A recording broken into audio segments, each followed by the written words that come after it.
escuchar esta clase que ya la han escuchado varias veces, pero nunca está de más repasar algunas de las cosas más importantes de las complicaciones de la cirrosis, ¿ya? Ese es el objetivo de esta clase. En la clase anterior, lo que hicimos en definitiva fue hablar del concepto de cirrosis, cómo la diagnosticamos, la importancia de diagnosticarla en etapas iniciales, donde podemos hacer más por el paciente, en el sentido de que podemos identificar la causa y prevenir justamente que aparezcan las descompensaciones, que son las que de las cuales vamos a conversar hoy día. ¿Ya? De las descompensaciones, ayer hablamos de la encefalopatía hepática, y hoy día vamos a agrupar tres grandes complicaciones, que es la citis, la peritonitis bacteriana espontánea, y conversar un poquito de la falla renal en el paciente cirrótico o síndrome hepatorrenal, que cuando se produce es realmente algo súper complejo y tenemos que saber cómo manejarlo inicialmente y cómo hacer un adecuado diagnóstico. ¿Ya? Voy a partir por esta imagen. Ticio fue un personaje de la mitología griega. Este cuadro fue pintado en el 1500.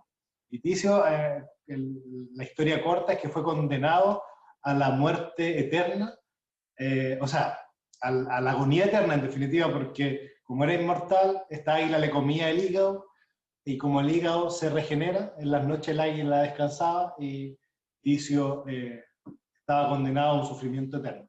Una de las cosas, igual ayer vimos un poco de la Oda al hígado de Pablo Neruda, reflejan cómo en el arte se ha ido reflejando la importancia de este noble órgano. ¿Ya? Después de esa breve introducción, vamos a ver los objetivos de la clase, que por una parte es describir las manifestaciones clínicas de las complicaciones de la cirrosis y cosas bien generales de la fisiopatología. Segundo, señalar la aproximación diagnóstica y terapéutica tanto al manejo de la citis y al manejo de la peritonitis bacteriana espontánea.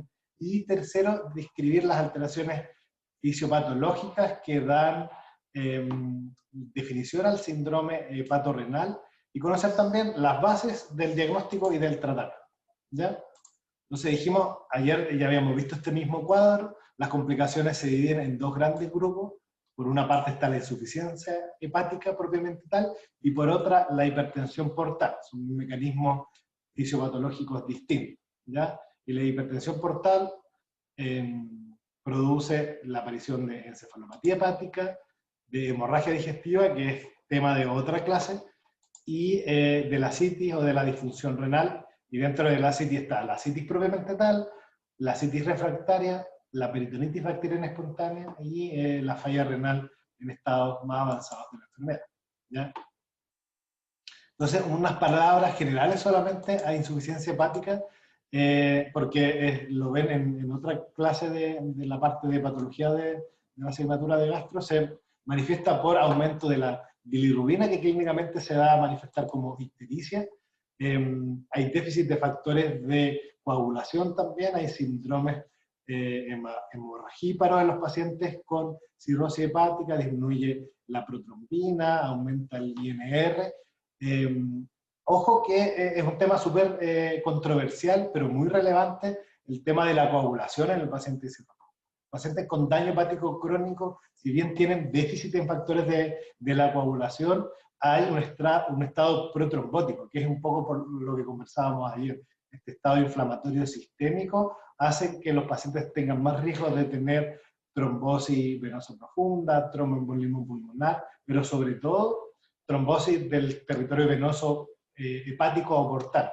Y eso cambia el pronóstico de los pacientes y es súper importante tenerlo en cuenta cuando uno maneja las complicaciones.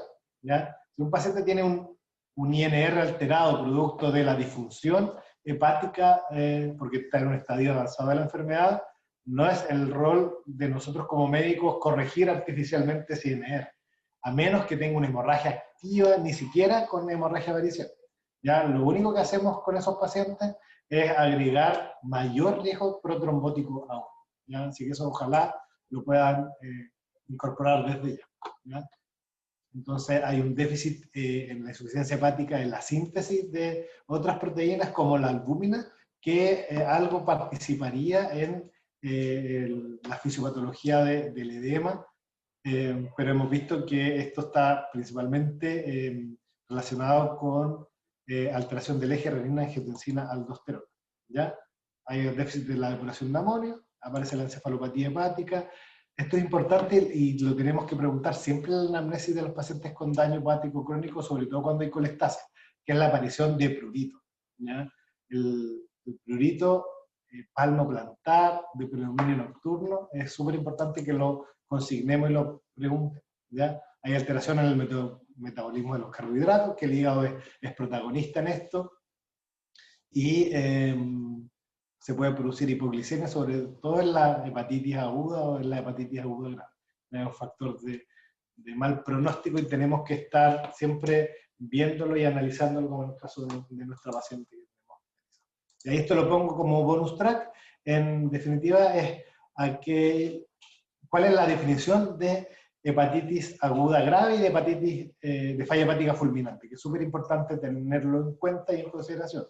La hepatitis aguda grave es aquella hepatitis aguda independiente de la etiología que tiene alteración de la coagulación, un PT menos del 50% o un INR más de 1.5 a pesar del aporte de vitamina K por 24 o 48 horas. Ya eso da el diagnóstico de hepatitis aguda grave.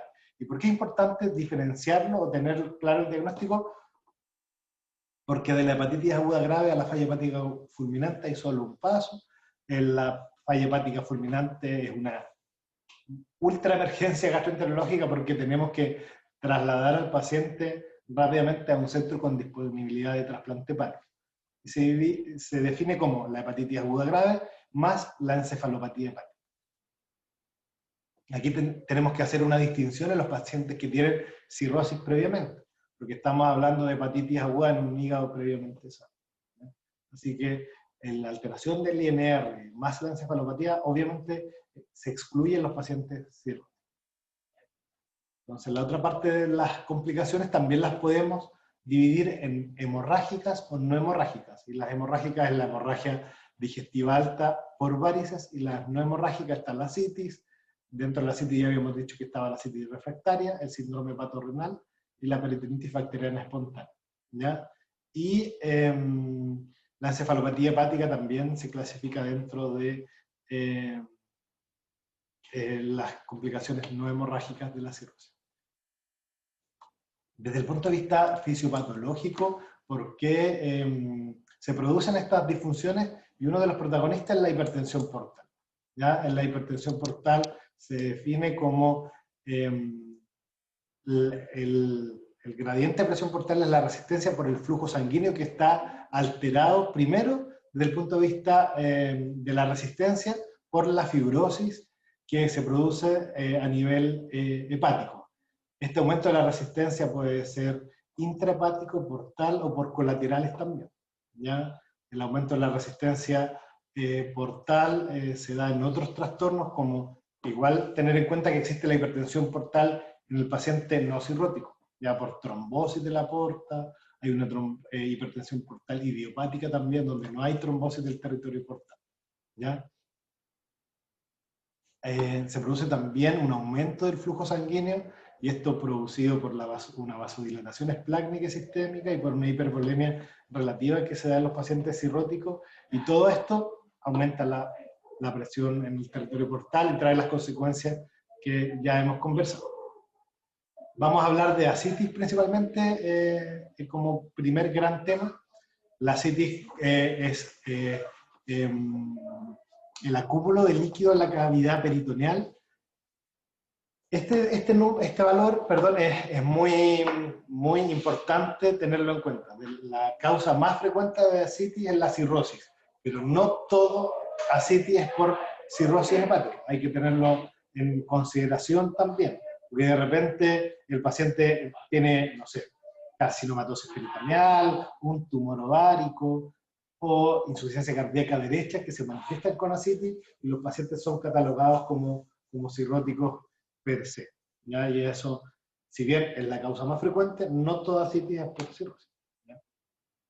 Se ha descrito que es el primer signo de descompensación de la evolución de la enfermedad, y hay que tener en cuenta que la probabilidad de desarrollo de ascitis es de 30% a 5 años desde el momento que se diagnostica la enfermedad. Y al igual que todas las complicaciones, es mal pronóstico. Ya un signo de mal pronóstico, la sobrevida a los 3 años es apenas de un 50%. ¿Ya? Entonces, eso hay que tenerlo en cuenta. Y cuando aparece la ascitis por primera vez, de nuevo tenemos que levantar esta bandera roja e ir pensando en la posibilidad de trasplante hepático. Si bien la aparición de ascitis no es una indicación de trasplante, sí la ascitis refractaria, que vamos a ver más adelante cómo se define. ¿Ya? Entonces, eso es lo que nosotros estamos acostumbrados a ver en semiología por diagnóstico de ascitis, pero de repente no es tan evidente.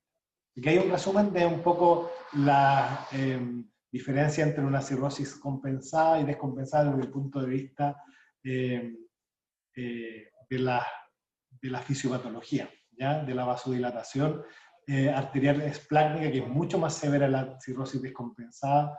Hay una disminución de la presión arterial efectiva, se activan varios vasoreceptores a nivel cardíaco, y sobre todo en la cirrosis descompensada se produce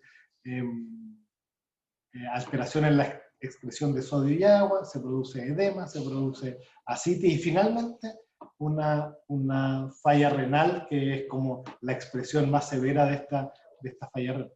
¿Ya? Entonces está la disfunción circulatoria que se produce, hay hipertensión portal, hay liberación de factores vasodilatadores como distintos péptidos, el óxido nítrico principalmente, se produce la vasodilatación arterial esplácnica, una hipotensión arterial, y esto es lo que les decía anteriormente, se produce esta estimulación de los vasoreceptores produciendo la activación del eje renina-angiotensina-aldosterona del sistema nervioso simpático principalmente. ¿Ya? Esto va a traer una alteración, un deterioro de la excreción de agua libre y se produce la hiponatremia. La hiponatremia, como veíamos ayer en la clase también, es un marcador de mal pronóstico. ¿Ya? Y por eso se agrega en el score de MEL como predictor de mortalidad y se utiliza también para definir qué paciente se va a trasplantar. Se produce una retención de sodio y agua con la producción de ascitis y edema. Este es el principal mecanismo fisiopatológico del por qué se produce ascitis y edema, más que la hipoalbuminemia, que era una de las teorías que hace 10 o 15 años atrás se postulaba. ¿Ya? La vasoconstricción, hay una vasodilatación, dijimos, arterial esplácnica, pero hay una vasoconstricción renal y en otros territorios también no esplácnico, y esto produce el síndrome hepatorrenal. Por eso se manejan con drogas vasoactivas y aporte de glucosa. ¿Ya?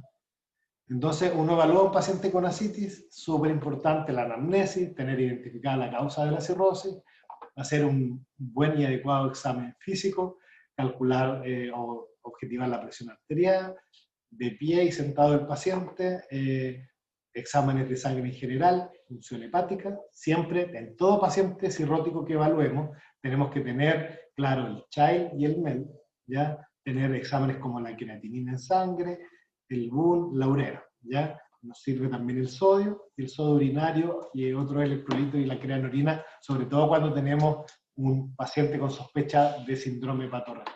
¿Ya? Siempre una paracentesis diagnóstico en la primera ascitis, un poco para evaluar la etiología de la ascitis, ver si hay factores de mal pronóstico que nos vayan a hacer prevenir, por ejemplo, una peritonitis bacteriana espontánea. Y para eso nos sirven las proteínas totales, el recuento de células y el cultivo si es que sospechamos una peritonitis bacteriana espontánea.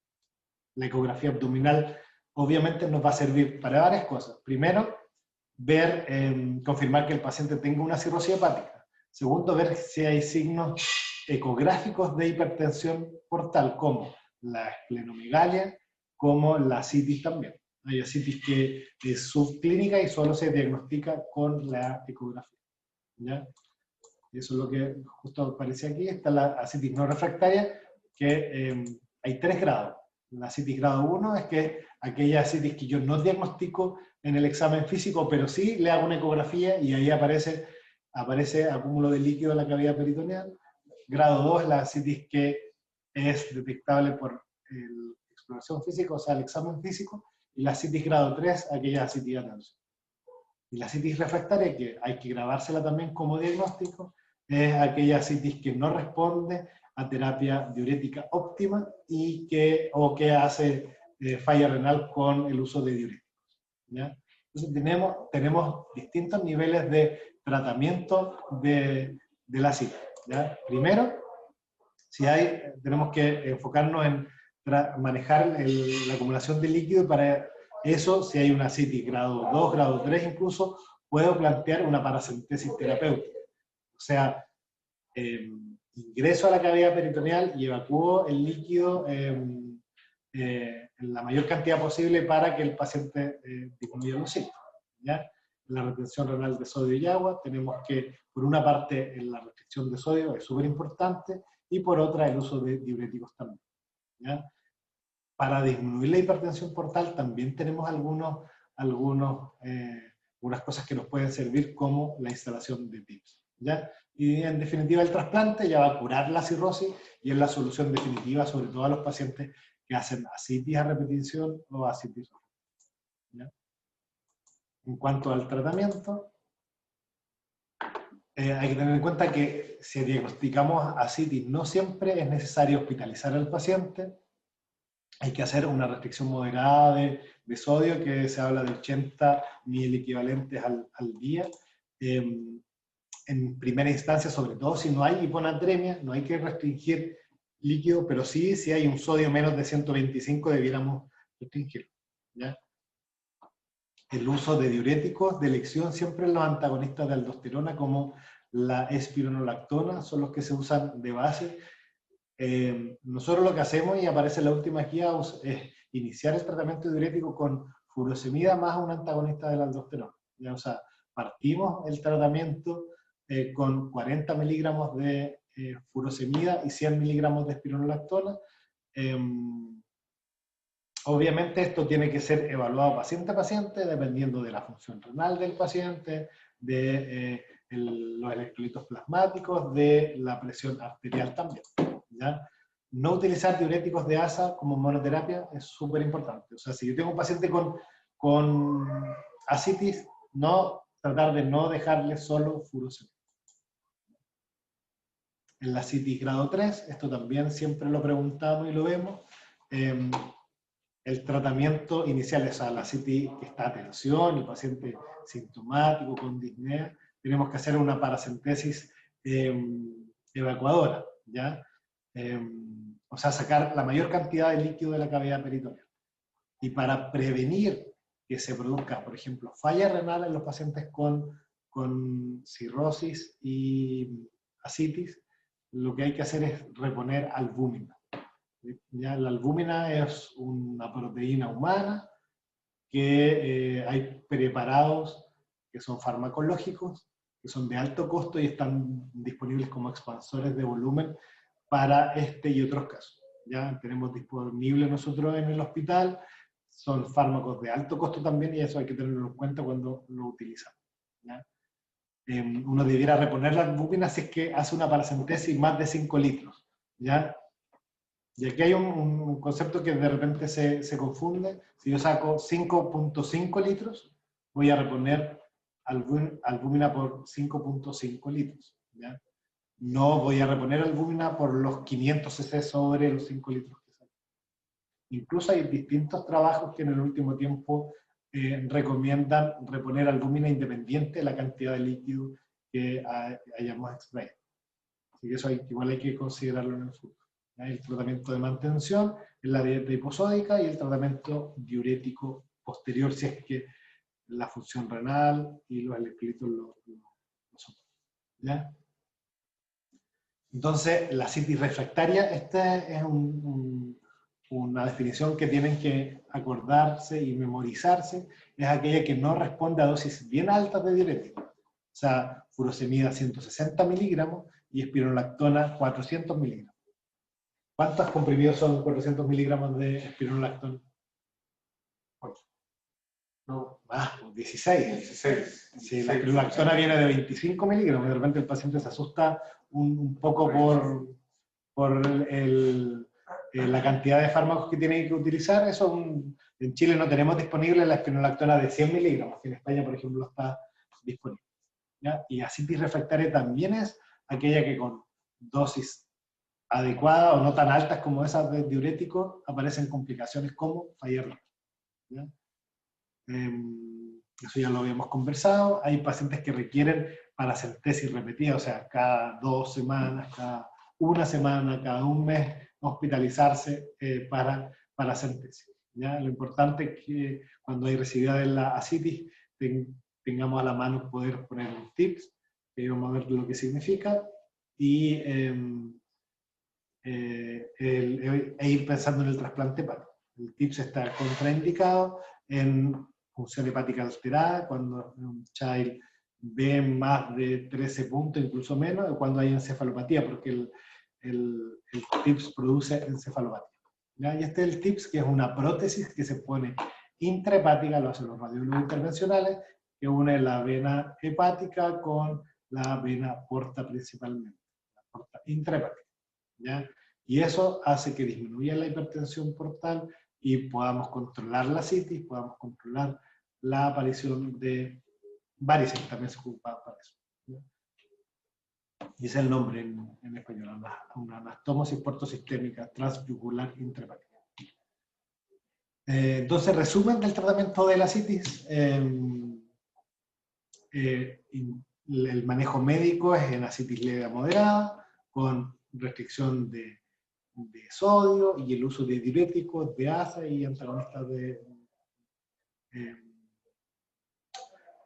como la espironolactona, y así de atención, tener en cuenta que una de las complicaciones que se producen por las paracentesis a repetición, al igual que la aparición de fístulas, ¿ya? Ojo que hay pacientes que tienen solo edema o asitis, y aquí podemos utilizar espironolactona como monoterapia, ¿ya? Y cuando hacemos paracentesis terapéutica más albúmina, lo tenemos que plantear en asitis a tensión o en asitis a repetición o refractaria, ¿ya? El TIPS ya lo habíamos conversado en el concepto de asitis refractaria, cuando hay una buena función hepática, no en el paciente que está con una cirrosis Child C, por ejemplo, ¿ya? Que está en fase terminal de la enfermedad, y cuando la paracentesis es no eficaz. El trasplante hepático, siempre pensarlo tras el primer episodio de asitis, pero como dijimos en la clase de ayer, el trasplante está indicado cuando hay un MEL sodio mayor a 15 o cuando hay una asitis refractaria independiente de este puntaje, ¿ya? Siempre pensar el trasplante. Esa es una de las cosas que nos tenemos que quedar en estas clases. No sé si hay alguna duda o consulta del manejo de la asitis. Ahora vamos a hablar de la peritonitis bacteriana espontánea. ¿Alguna duda o comentario, los chicos? ¿No? Doctor, Carolina. disculpe, con respecto a el tema del trasplante, ¿cómo se hace, qué tan movida es la lista de espera? Porque había, creo que en un comentario han dicho que no es tan común un trasplante, entonces al paciente se le deja con algún tratamiento mientras espera el trasplante.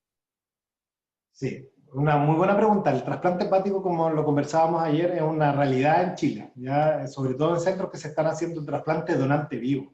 Significa que una persona sana, familiar de la paciente enferma, dona un segmento del hígado, se programa una cirugía y uno puede un poco no esperar en la lista, ¿ya? Si bien tiene que tener criterios de enlistamiento a trasplante hepático.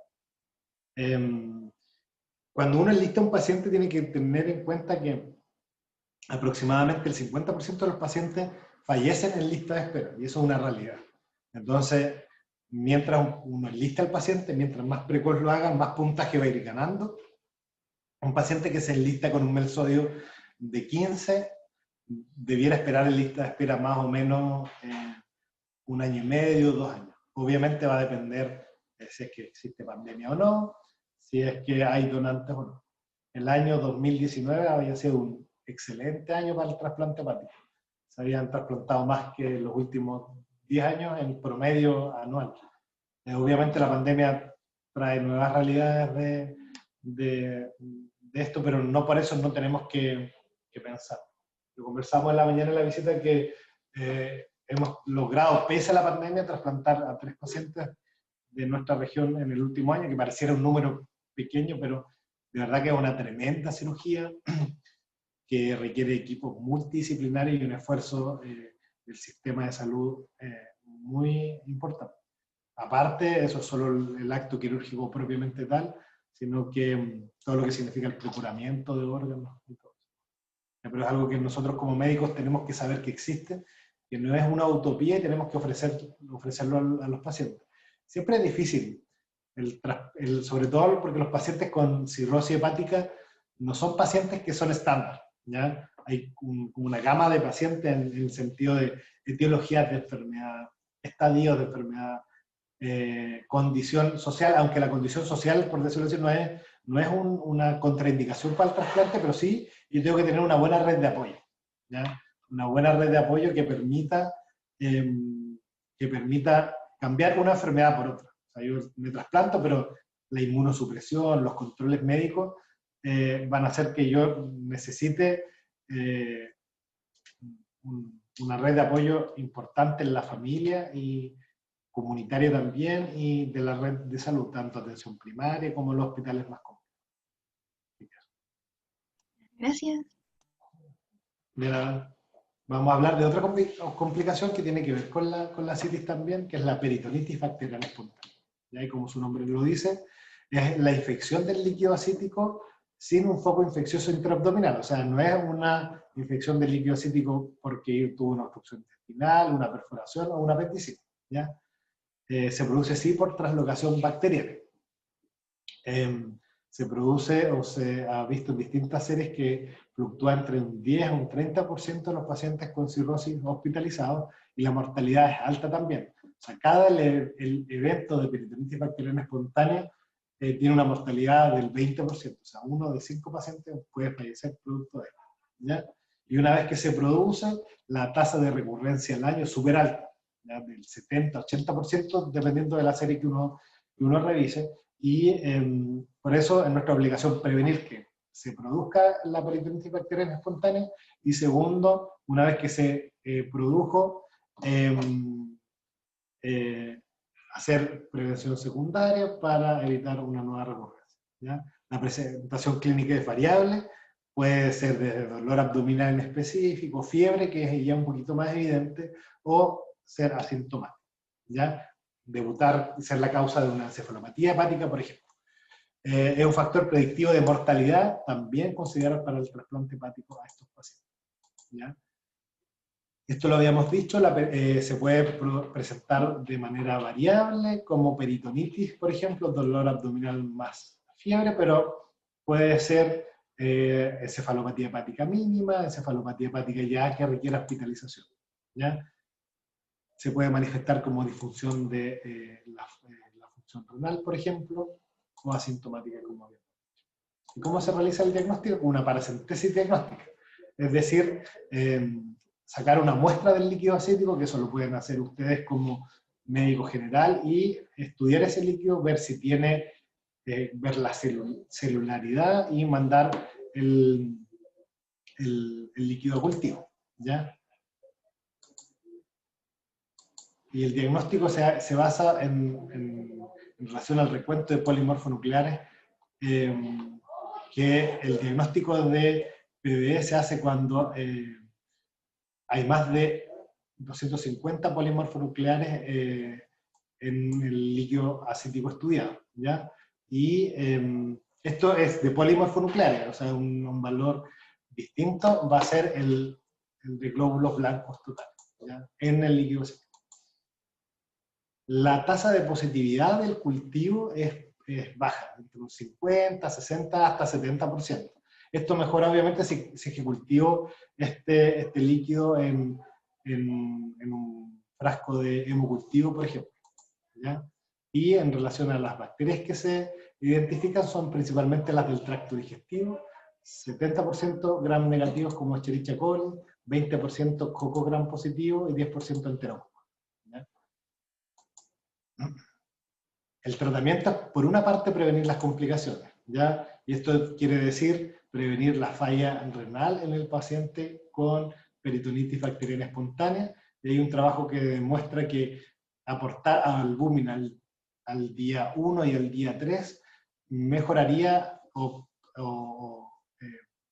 pudiéramos prevenir la aparición de falla renal en los pacientes que tienen peritonitis bacteriana espontánea. Entonces deberíamos aportar 1,5 gramos de albúmina por kilo el primer día y 1 gramo por kilo de peso del paciente al tercer día. ¿Ya? Y esto deteriora, previene el deterioro de la función renal en este grupo de pacientes. Y obviamente también tenemos que evitar distintas cosas que favorezcan el deterioro de la función renal, como el uso de fármacos nefrotóxicos, algunos antibióticos, antiinflamatorios no esteroidales, entre otras cosas. ¿Ya? Debiéramos suspender el uso de diuréticos, furosemida y espinolactona principalmente, cuando diagnosticamos una PBE, y también evitar paracentesis evacuadoras totales, como hablábamos antes, porque eso va a favorecer la evolución a falla renal. ¿Ya? Evitar otras causas que favorezcan la encefalopatía hepática, como una dieta deficiente, como el no administrar la lactulosa al paciente. El tratamiento antibiótico debiera ser empírico, entonces si tenemos polimorfo nuclear en un sedimento de líquido acético de 250, debiéramos partir tratamiento antibiótico, y lo de elección son las cefalosporinas. Pudiéramos usar ceftriaxona, que es lo que usamos habitualmente, pudiéramos usar cefotaxima también. ¿Tenemos actualmente en el hospital o no?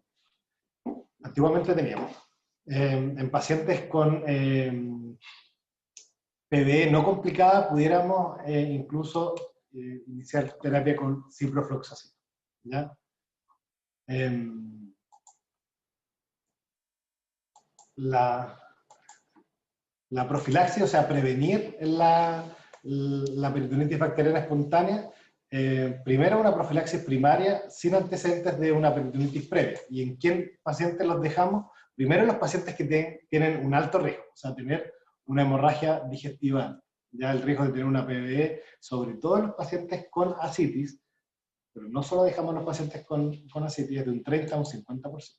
Cuando las proteínas en el líquido acítico son bajas, menos de 1,5 gramos por decilitro, también debiéramos hacer profilaxis primaria. ¿Ya? Y la secundaria es cuando hay ya antecedentes de PBE, la recidiva de gimatreno, 50-70% al año aproximadamente. Entonces, en hemorragia digestiva debiéramos usar antibióticos como la ceftriaxona por 5 a 7 días, que es lo que utilizamos actualmente. ¿Ya? Si hay ascitis, no es necesario en estricto rigor hacer una paracentesis diagnóstica. Hacemos tratamiento antibiótico empírico también cuando las proteínas en el líquido dijimos que eran muy bajas, menos de 1,5 gramos por decilitro. También se ha visto que sirve en los pacientes con una bili total más de 3 y con menos de 90.000 plaquetas. ¿Ya? Y es discutible en los pacientes que sean candidatos a trasplante hepático y que tengan hospitalizaciones prolongadas, independientes del recuento de proteínas. ¿Ya? Y ahí lo que podemos usar es ciprofloxacino 500 miligramos al día mientras exista ascitis. ¿Ya? Si hay una PB, dijimos que siempre la profilaxis antibiótica. Con lo mismo. Aquí es que esta diapositiva se pasó entre medio, porque vamos a hablar de el hepatorrenal como última complicación.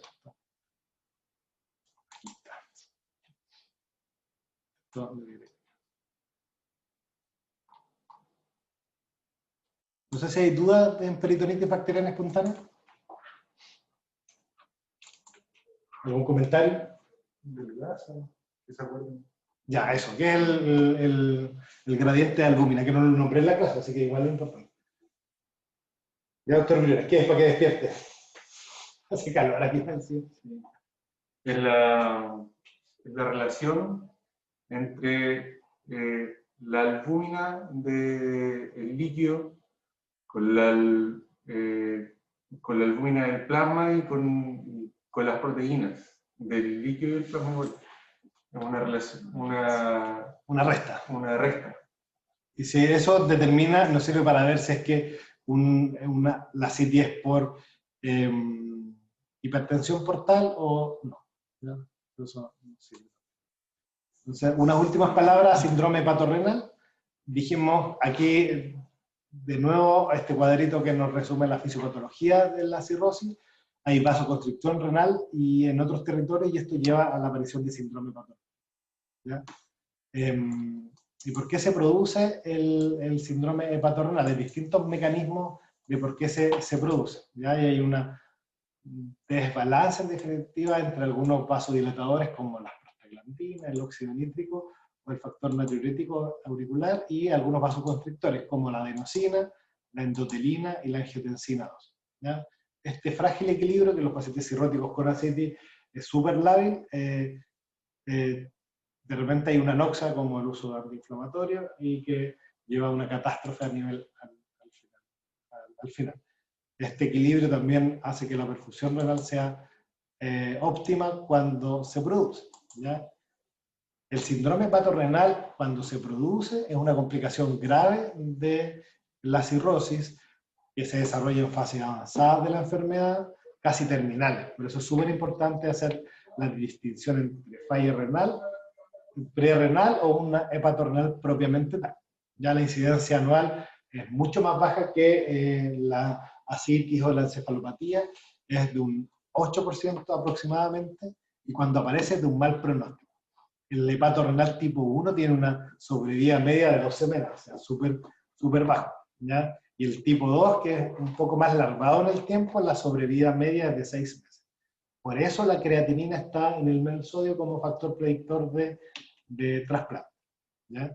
Y la prevalencia de hepatorrenal en cirrosis, desde un año del diagnóstico, un 18%, y a medida que avanza la enfermedad, en tiempo, va avanzando la posibilidad de tener un hepatorrenal. ¿Ya? Y en lista de trasplante, hasta la mitad de los pacientes pueden hacer falla renal o hepatorrenal. ¿Cómo se hace el diagnóstico? Estos eran los criterios diagnósticos antiguos, que hay un par de cosas súper importantes que tener en cuenta para hacer el diagnóstico. Está, primero, tener un paciente con cirrosis y ascitis y una creatinina más de 1.6. Hay que descartar siempre ausencia de shock, de una infección grave importante, que eso nos orienta a un hepatorrenal como primera hipótesis diagnóstica. Lo otro que nosotros debiéramos hacer siempre es suspender el uso de diuréticos y aportar albúmina, ¿ya? Como expansor de volumen para determinar si es que esa falla renal es prerrenal o corresponde a un hepatorrenal propiamente. Obviamente suspender antibióticos y otros fármacos nefrotóxicos, ¿ya? Y descartar que no haya una enfermedad parenquimatosa renal, que no haya una proteinúria importante, que no haya eliminación de glóbulos rojos por la orina, que haya un tamaño renal adecuado, que no haya una falla renal postrenal, o sea, una hidroureteronefrosis. ¿Ya? Y se decía que el hepatorrenal tipo 1 es aquel que duplicaba la creatinina a más de 2.5 en menos de 2 semanas, asociado a una falla orgánica múltiple, ya con factores precipitantes. ¿Ya? Y la sobrevida era muy bajita a los 90. Y el síndrome hepatorrenal tipo 2 es aquel que no cumplía criterios de hepatorrenal tipo 1 y era más progresivo en el tiempo. Hay algunas guías incluso que hablan que no habría mucho sentido diferenciar el hepatorrenal tipo 1 del hepatorrenal tipo 2. Y eso cambió el paradigma a partir de que se cambiaron las definiciones de falla renal también. La creatinina tiene varias limitaciones para el uso de este examen como único determinante de la función renal, ya que la creatinina cambia dependiendo del peso de los pacientes, de la edad, de la raza, del género, de la masa muscular también. Los pacientes cirróticos normalmente están muy emaciados o sarcopénicos. Probablemente una creatinina de 1.3, 1.5 va a demostrar mucho más falla renal que en un paciente que tenga una masa muscular adecuada. ¿Ya? Hay otras consideraciones, que hay interacción con la bilirrubina, y también, obviamente, estas cosas hacen que se sobreestime la función renal. ¿Ya? Entonces también se ha visto en varios trabajos que el aumento de la creatinina en bajo rango, o sea, más de 0,3 miligramos por decilitro, aumenta la estadía hospitalaria de los pacientes, aumenta el traslado a UCI y aumenta la mortalidad también. Y esto hizo que ya hace unos años apareciera la utilización de los criterios ACI en falla renal en los pacientes con cirrosis para determinar si es que tienen un hepato renal o no. ¿Ya? Entonces, los nuevos criterios son definir si el paciente tiene una falla renal aquí 1, 2 o 3, que tiene que ver con el aumento de la creatinina en base al basal. ¿Ya? Aumenta la CREA 0,3 o 1,5 a 2 veces el basal, es un aquí 1. Si un aquí 2, la creatinina aumenta de 2 a 3 veces el basal, o un aquí 3, más de 3 veces el basal. ¿Ya? O terapia de reemplazo renal. Entonces, los criterios diagnósticos actuales de hepato renal son los mismos, solo que ya no se utiliza solo la creatinina más de 1,5, sino que el paciente puede tener una creatinina de 0,6 y estar en 1,1 y ya ser una bandera roja para establecer el diagnóstico. ¿Qué se considera por creatinina basal? La mejor creatinina en los últimos 3 meses. ¿Ya? También hay que tener en cuenta que los pacientes pueden tener respuestas parciales o completas al tratamiento inicial de hepato renal. ¿Ya? Entonces, el hepato renal tipo 1, en definitiva, dijimos que los criterios antiguos era aquella creatinina que era más de 2,5, pero actualmente es aquel paciente que tenga un ACI 2 o 3, sin respuesta a la suspensión de diuréticos, sin respuesta al aporte de albúmina endovenosa. Aquí podemos ver cómo se relaciona la severidad de la falla renal con la sobrevida de los pacientes cirróticos. Pacientes con ACI 2 o 3, vemos que la sobrevida a 90 días es menos de un 50%.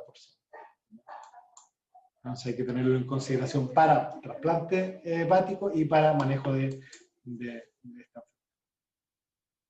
¿Cómo se hace el manejo de un paciente con síndrome hepatorrenal? Hay que hospitalizarlo en una unidad monitorizada. No es un paciente para que ustedes se queden con él en Carahue, qué sé yo, en un hospital de baja complejidad, ni tampoco debería incluso estar en un servicio básico o de mediana complejidad como el servicio de medicina. Sino que debería estar en una UTI eventualmente, porque hay que monitorizar al paciente, hacer un balance hídrico estricto.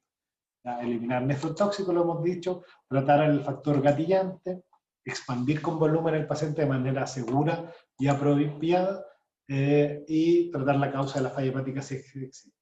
Evaluar al paciente rápidamente para trasplante hepático y derivarlo a un centro si es que la falla renal progresa o no responde a terlipresina. ¿Ya? Lo que tenemos que suspender o tener ojo es con los diuréticos, los nefrotóxicos, antibióticos nefrotóxicos, los antiinflamatorios no esteroidales, medio de contraste en pacientes que van a ir a imágenes, por ejemplo. El tema del propanolol es bien controversial si es que se suspende. Así que es caso a caso principalmente. ¿Y cuándo iniciamos el tratamiento para un hepato renal? La respuesta es lo antes posible. A mayor creatinina, menor respuesta. ¿Ya?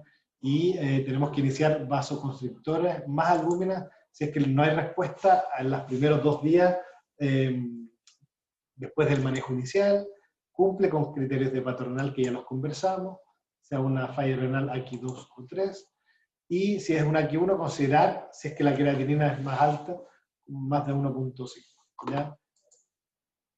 El tratamiento debe ser precoz, no esperar creatininas muy altas, sobre todo es que estamos acostumbrados a creas muy altas en otras patologías, no asustados con una crea de 8, ya en un paciente que no tenga cirrosis. Aquí eso ya probablemente es nefasto. Entonces, los vasoconstrictores como la terlipresina van a tratar la vasodilatación arterial esplácnica y la albúmina también a permitir una adecuada perfusión renal. ¿Ya? En definitiva, lo que sirve es el trasplante hepático. En pacientes que cumplen criterios de trasplante, que sean menores de 70 años, con un buen performance stat, una buena red de apoyo, tiene una prioridad alta de trasplante. ¿Ya? Partimos la terlipresina, más la albúmina. La terlipricina debiéramos partirla 1 miligramo cada 6 horas, más albúmina 1 gramo por kilo el primer día y después 20 a 40 gramos los días siguientes. Si no hay respuesta, considerar los tips, pero el tip solo es como puente al trasplante. ¿Ya? ¿Pudiéramos usar diuréticos en pacientes con hepato renal? Sí, pero con mucha precaución. ¿Ya? Solo se aumenta la natriuresis y lo podemos medir con el sodio en la orina y también dependiendo de la boletia. O sea, si el paciente tiene un catéter venoso central y tiene una PVC mayor a 10, probablemente vamos a poder usar furosemida para controlar eso. Ahí no se congestiona el paciente. ¿Ya? Tratar la residuidad de la citis mediante paracentesis repetida con el aporte de albúmina, que es lo que estamos haciendo con la paciente del quinto. Restringir el aporte de líquido si es que existe hiponatremia dilucional es súper importante. Y lo más importante es prevenir que aparezca falla renal en el paciente de cirrosis. Ya lo dijimos anteriormente, si tenemos una peritonitis bacteriana espontánea, tenemos que aportar albúmina el día 1 y el día 3. Si hacemos una paracentesis evacuadora y sacamos más de 5 litros, aportar albúmina 6 a 8 gramos por líquido extraído. ¿Ya? Y eso es lo importante en hepatorrenal. Identificarlo a tiempo, tener claros los criterios diagnósticos y prevenirlo cuando haya que prevenirlo. ¿Ya? Y los mensajes finales en cirrosis en general. Va a esta diapositiva. Es importante tener el estudio etiológico en todos los pacientes con cirrosis o daño hepático crónico fase cirrosis. ¿Ya? Antinuclear, antimitocondrial, antimusculo liso, inmunoglobulinas totales. Los virus siempre hay que descartarlos. Un perfil de fierro súper importante. ¿Ya? Ojo con el síndrome metabólico y el aumento exponencial de la cirrosis por hígado graso no alcohólico o estetopatitis no alcohólica. ¿Ya? Esto lo pongo aquí subrayado y espero que de a poquito vayamos cambiando esta cultura, sobre todo los que vayan a ser urgenciólogos, médico general. La cirrosis no es sinónimo de limitar a un paciente. Son pacientes complejos, sí, pero con un adecuado manejo podemos mejorar la sobrevida e incluso llegar al trasplante. Y siempre pensar el trasplante en el sodio más de 15, en ascitis refractaria, en cefalopatía refractaria, en hepatocarcinoma. Esta pregunta siempre es de la prueba final de la pasada de Castro. ¿Sí? Pero ya lo hemos repetido tantas veces que se lo sabe muy bien. Así que eso, muchas gracias y quedamos atentos a cualquier duda, consulta, comentario.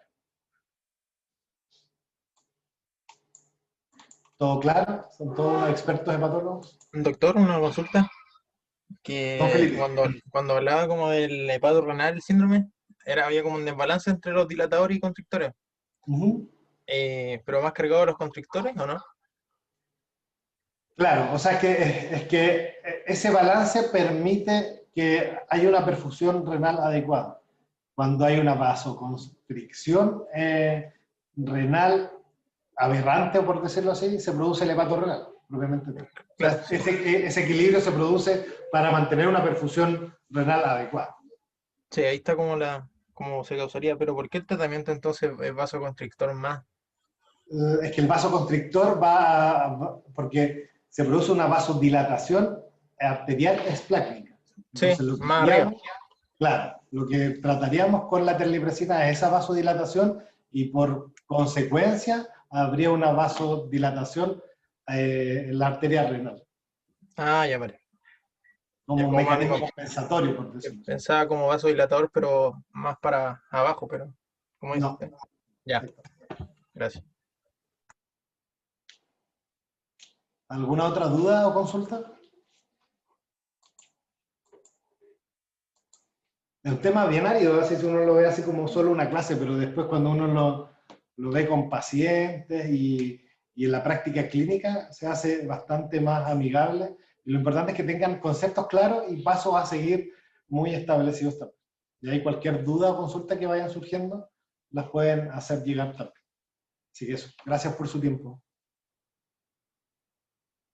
Gracias. Gracias, doctor. Chao, doctor. Gracias. Gracias.